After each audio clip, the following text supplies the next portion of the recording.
What's up, Flip Nation? I've got another episode for you on a side hustle that you might want to start doing. That is mobile detailing. So a couple of weeks back, I had a 19-year-old kid named Tyler come to my house, clean my cars. He did a really great job. But what was more interesting was when he started telling me about his business and his background of doing it since he was 15 years old. So I've got him now here at the office, ready to show me how it actually works and how you could potentially open a mobile detail business too. So let's check it out. What's up, man? What's up? Good to see you again. You too. So this is Ty, owner of Shiny Ties. You actually just got this done right before this video. Correct. He's been watching branding. That's what it's all about. What did I tell you when you cleaned my car? I got to get the decal thrown on it. Yeah. And I remember the best product doesn't always win. The best marketer wins. So this guy watches my videos. He knows. But he also has the best product, and that's the only reason I invited him on, because I've gone through a million car washers, but he was legit. And I just said, dude, you gotta get your stuff on. He didn't even know I was gonna make him come film a YouTube video. That was after. We're gonna get into all the stuff of mobile detailing and how much money you make and all that, but first off, let's show people what's under the hood and how you're actually doing this. So first off, we have a 125-gallon water tank in the back that holds DI water, spot-free water. We got a pressure washer, generator, vacuum, air compressor on board, and then all my chemicals, towels for everything, gloves, different types of brushes. So what is the water called? DI water, so deionized water. Deionized water. Basically the same thing as spot-free water. So where do you even get that? There are certain stores around the valley dedicated for mobile detailers like me where you can go and fill up. What does it cost to fill up that thing? $4. Oh, okay, so it's not much. You spend more in gas going and getting it than I would actually buying the water. Especially with gas today. Yeah. So, okay, this is pretty much where you work out of. Yes. It looks like this thing's pretty big. What's behind this? Extra chemicals and extra supplies. So back here, you've got, all the supplies, chemicals, everything else. Yeah, extra microfibers, extra chemicals, air compressor sits back here, some bags to bring stuff around. So how did you build all this? Like, did you build this yourself? Like, what happened? So I know a fabricator, and when we got the trailer, I did some measurements, brought all my measurements to the fabricator. Then for the whole day, me and him worked with welding and building it. Wow, I thought you were gonna tell me like your dad or something built this for you. You did it. Me and my father was part of it. Okay. Yeah, so a big part of it. I couldn't do it without him. Yeah, I wouldn't even know where to start with this. Like, this is so custom and so cool. Like, how much did all of this cost to build? The skid alone was $1,000. The trailer was $3,600, and then all of the supplies and tools inside were probably another $3,000. So what, like 7,500 bucks to get, basically, I mean, this is it. Yeah, this is it to go work. And you can definitely start out with much less. I started out with much less. How did you originally start? Of course, I didn't have this nice of a trailer. I had an open bed trailer, which would probably run about $1,000 instead of $3,500. I didn't have an air compressor. I had a lot less tools, brushes, and stuff like that. It cost me about $2,500 to start up. Could somebody just use like the person's hose and just go start cleaning cars too? Definitely. If you were wanting to start out, I would recommend not bringing your own water. Use the customer's power, use the customer's water. You just need the chemicals and rags. Yeah.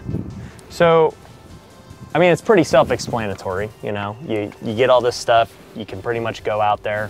You got to generate leads with all of your marketing. How are you doing that? Instagram, I have a website, SEO, and then now the decals. You just pretty much get after it. Like, yeah. It's just you. Yes, just me.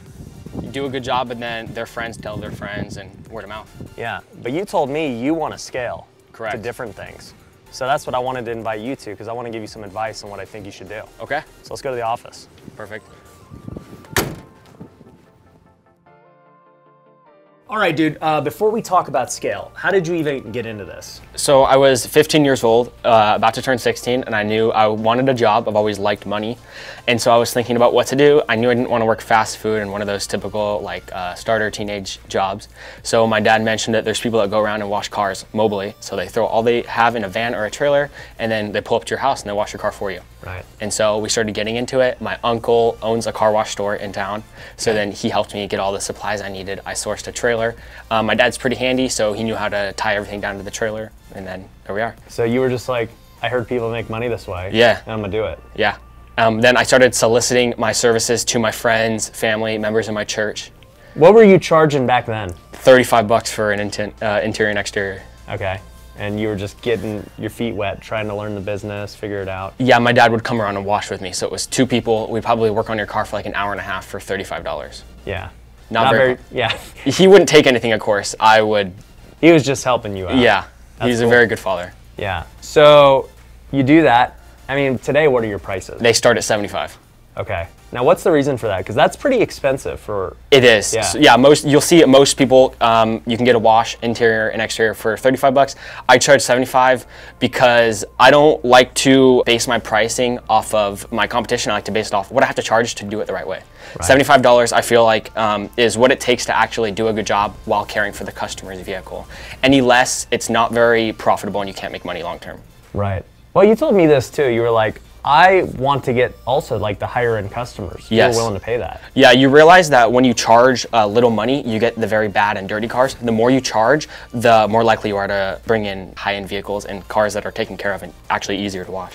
Well, and two, they probably want washes more often. Correct. Because like the lower end's probably maybe washing it once, how often? I don't even know. Yeah, when I was washing cars for $35, I got really dirty, beat up minivans that their kids trashed. Now when charging $75, I get very nice sports cars that are well taken care of. You get Porsche Taycans. Correct. There you go. So, okay, what are the economics behind this business? Like, what does it actually cost you to wash a car? Gas, chemicals, water, everything included, it costs about $6 to wash a car. $6 for every car now. Now, granted, you had all the overhead to like create it, you know, the trailer and all that stuff. That doesn't factor in like all of my like brushes and like pricing and stuff like that. That's just consumables of everything I use during the car wash. Right. So, you know, maybe like even if it was $10, right? Yeah. And you charge 70, 75, you guys got a good margin. Yeah. But right now it's just you doing it. Correct. You don't have any employees or anything. No, I do not. So, like, what are you making doing this right now? About $3,000 to $4,000 a month. Yeah, in revenue. Yeah. But most of it's profit. I wash about 60 cars a month. Probably 50 of those are complete maintenance. We're already pre-scheduled. How many hours a day do you work doing this then? Not much, maybe 4 to 6, sometimes 8 if I have a packed day. That's 4 to 6 just out in the field washing cars. Right. And then how often do you spend like prospecting to get more clients? Yeah, about maybe 1 to 2 hours a day after. What are you doing? So I'm normally texting clients, seeing how their service went, then asking them to leave an honest review if they did appreciate my service. I'm out working on SEO on my website, trying to improve that so I can get new leads, and then posting on social media and stuff like that.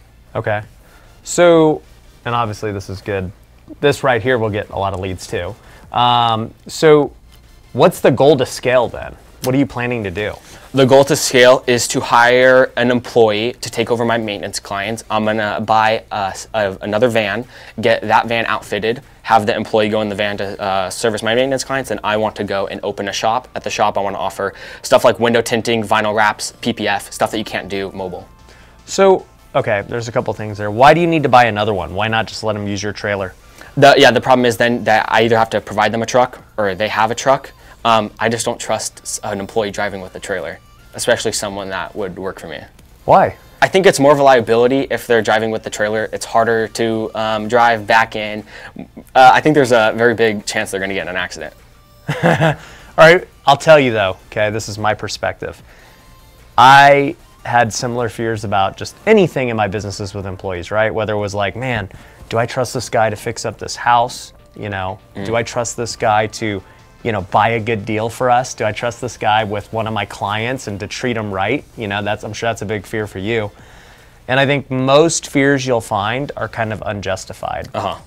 Like, I wouldn't let me drive a trailer because I'll get in a wreck for sure. But there are plenty of people who can drive the trailer and who would be willing to do this. And I don't think it's as big as a problem as you think. I would much rather find that person than go buy a whole new thing.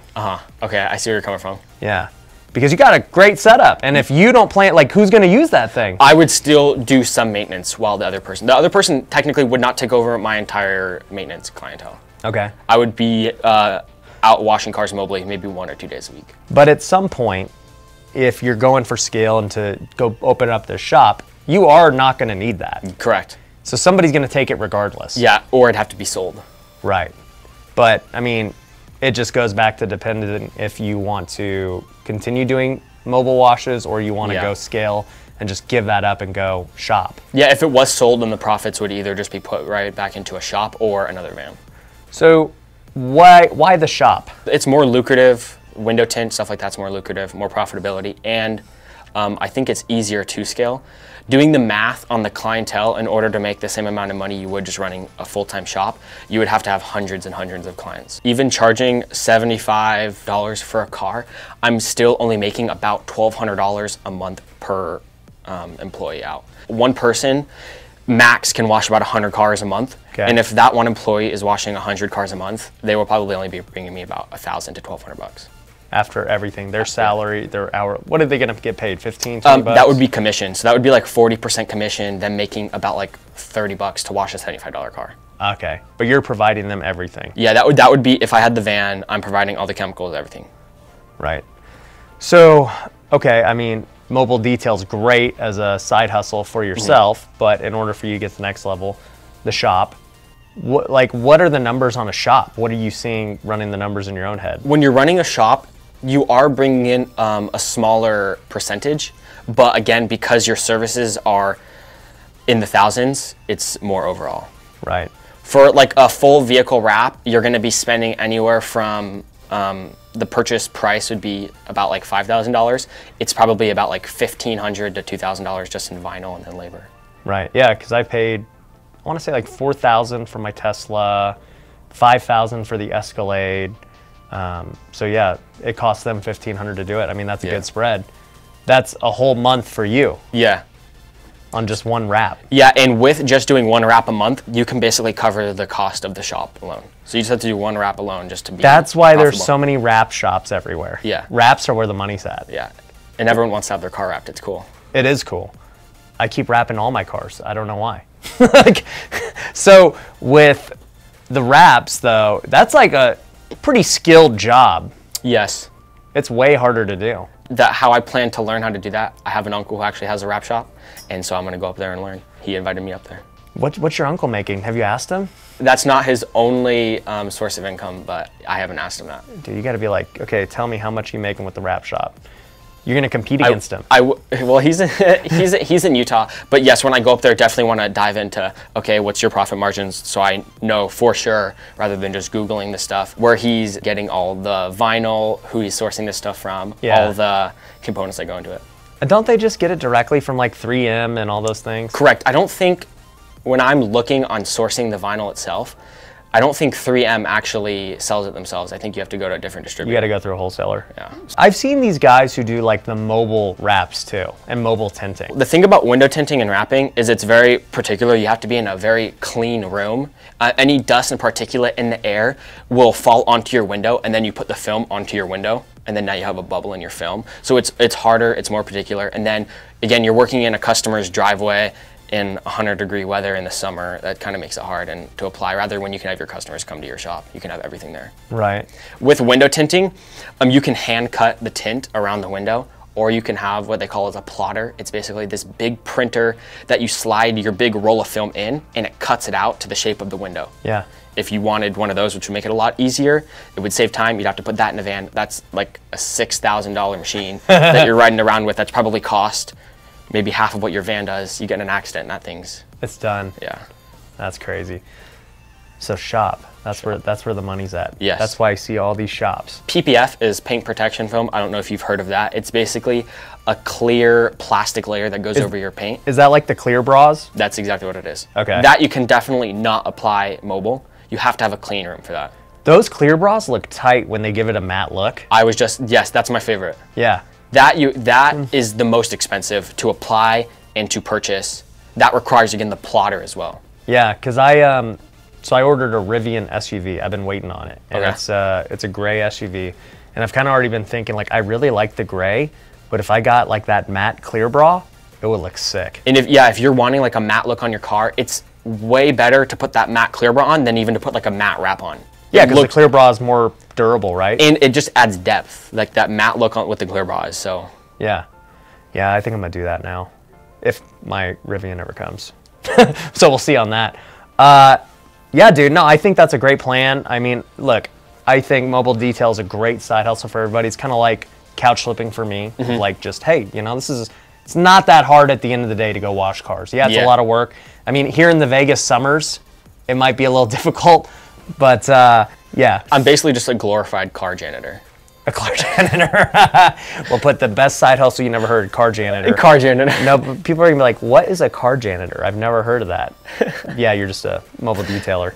But no, I mean, dude, to make $3,000-4,000 a month as a 19-year-old, I would have killed for that. Yeah. And to, you know, work and go hustle and start your own business, it just sets you up for the next business. I think it's dope. What's like, you know, you follow me not for car washing. Like, do you want to get into real estate, or like, what's your deal?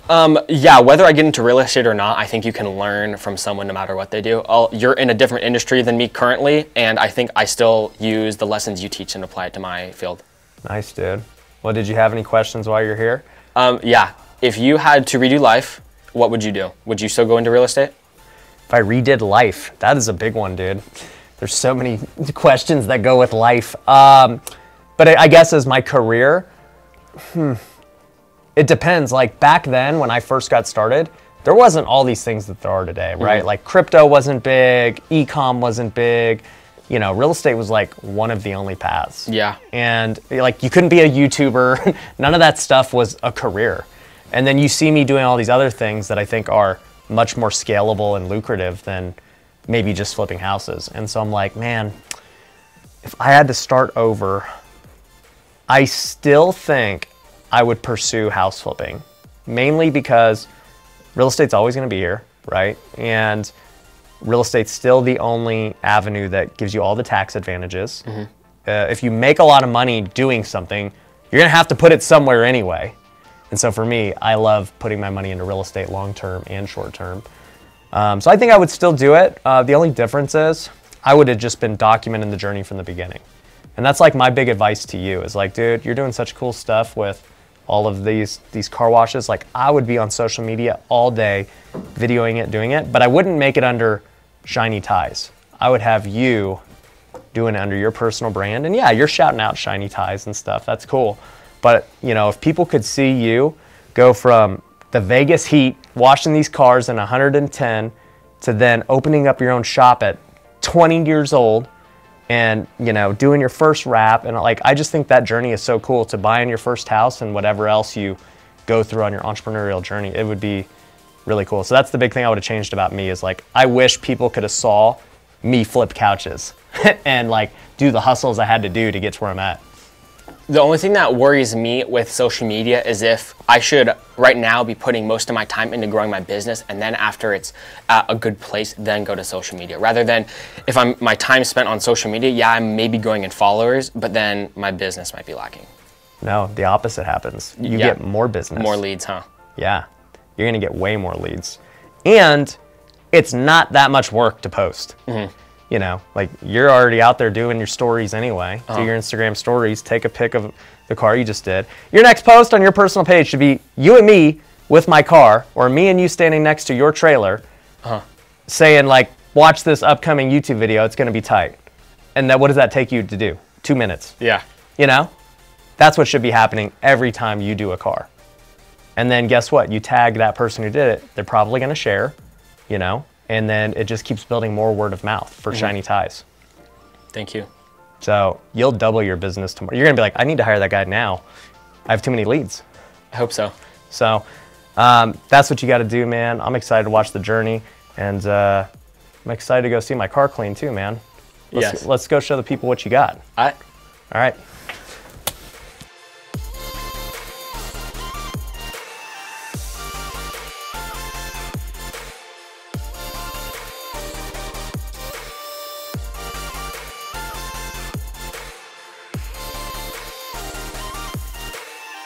Bro, it's looking good. All done. Here's your keys, man. Appreciate you, man. So, guys, make sure you check out my boy Ty. Go to shinyties.com. Go follow him on Instagram if you're in Vegas and you need your car done. And also, too, if you got a side hustle like my man here, you're flipping couches or doing something really cool here in Vegas, shoot us an email. Let us know if you're doing it because I want to film you next. So, make sure you subscribe, and thanks for watching.